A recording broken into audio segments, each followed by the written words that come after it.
I was always someone who just used a to-do app instead of a calendar. Just used it for checking when holidays were or what day a given date falls in a month. I was never able to understand why people were so obsessed with using a calendar, let alone know how to use it.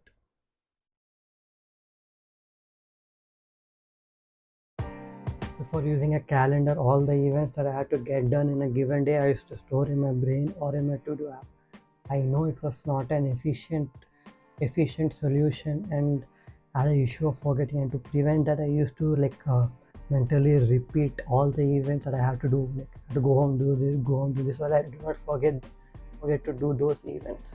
And then when I got into this productivity kick like everyone else, I used to watch channels of Ali Abdal, Thomas Frank, Matt Divella, Karma Medic. I used to watch all those videos like from those guys, but I never used to watch videos about calendar. I was like, what does a calendar do? I was that of that impression. So recently, I think only this year or last year, I don't know.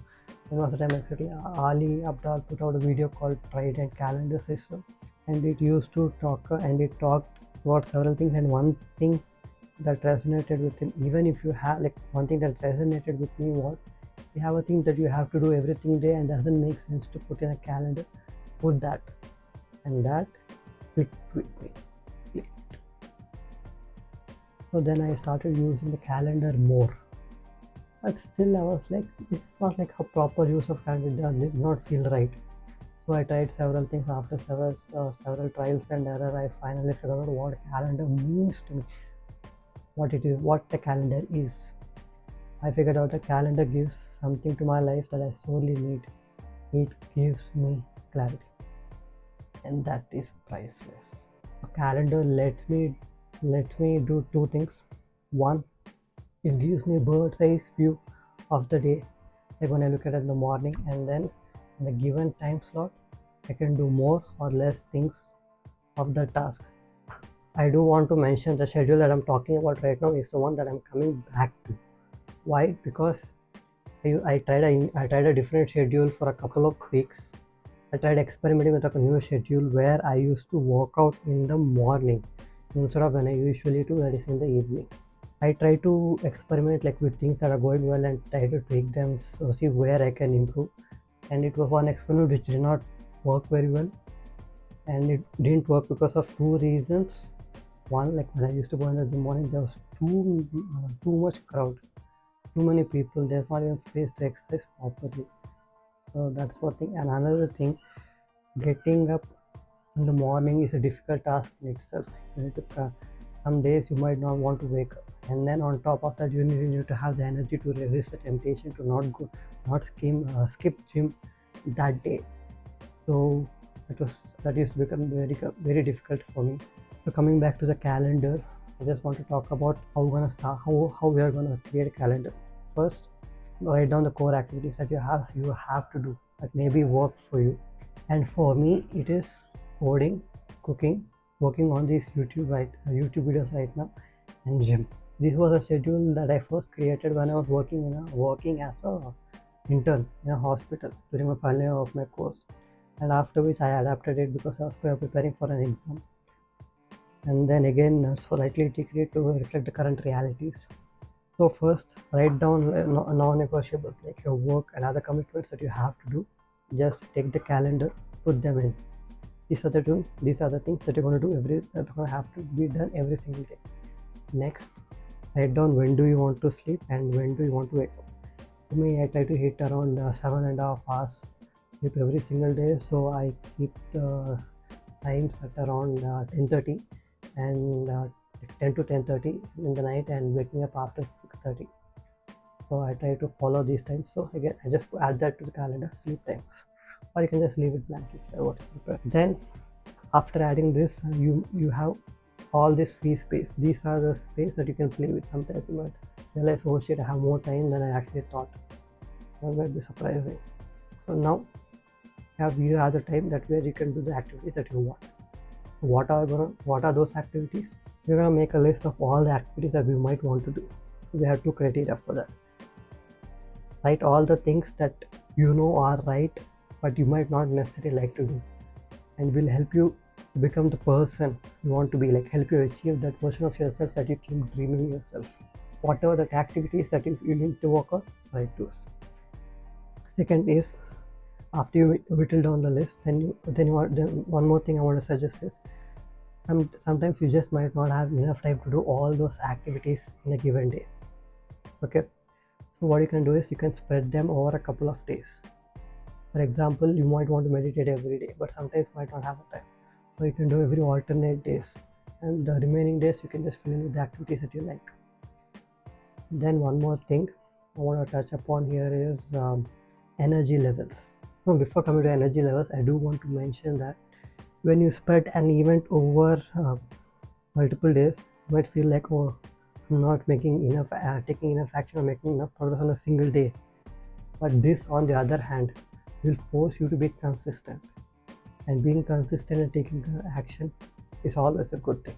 Next, I want to talk about is energy levels. Initially, I tried to track energy levels when I was more focused and less focused. But then I found this app called Peaks, and according to it's not 100% accurate, but you can get an idea. So according to the app, I have an 4 hour like peak energy window, like after around 7:30 to 11:30 in the morning, and then 4:30 to 8:30 in the evening. So in these time slots, I put my core activities in. The period where I have a dip in energy levels, I put like low energy activities. Like for example, for me, after having lunch, or many people like for you as well, you might have an energy dip.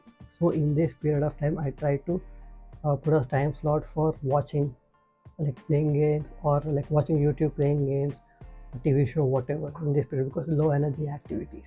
And after this relaxing hour, I do few chores around the house, the personal chores I need to get done every day. And then I get ready and go to the gym, come back and get back to the activity of cooking. Starting a new schedule despite all this is still challenging. For example, when I start a new schedule, you might not able to do all the events that you have planned, or you might remember events but not able to, not knowing when to do them, or sometimes you just don't know what events to do at what time. Those can happen. My advice is that start with the core things. So for example, for me it is coding, cooking, gym, and working on this YouTube video. So these are the things that I focus. For you, it might be working, like if you have a job, that might be working. And then if you have something like physical activity like calisthenics or gym, so another non-negotiable, so you can add that, and add one relaxing calming activity. Like I generally find cooking calming, or it can be like watching football. I like that too, watching football, playing a game with your friends, or playing video games, anything. Just keep these three things and focus on that initially, because if you don't, you might start feeling guilty that okay, I have this calendar, this is the things I'm supposed to do, but I'm not able to hit. So for me, for example, I used to journal after waking up. I used to meditate and journal after coming home from the gym for self-reflection. And after cooking and having my dinner, I used to read a book every day. As I, it was very difficult to develop, but I started developing the habit. But I'm now not able to do. Why? Because I used to read prior to going to bed, because unlike when I'm watching a Netflix show or a movie, it is more easier to stop reading and go to bed on time, which currently I'm not able to do. So that is one of the pitfalls. So what I do was I just focus on the core things, that I talked about earlier. So I focused on doing them better. I focus on them doing just those things for at least 2 weeks. And if I have any bit of hesitation, I might do one more week until I'm pretty solid with taking that action every single day. Then I look at my ideal calendar, take one more thing, add it to my day, and repeat it for again 2 to 3 weeks.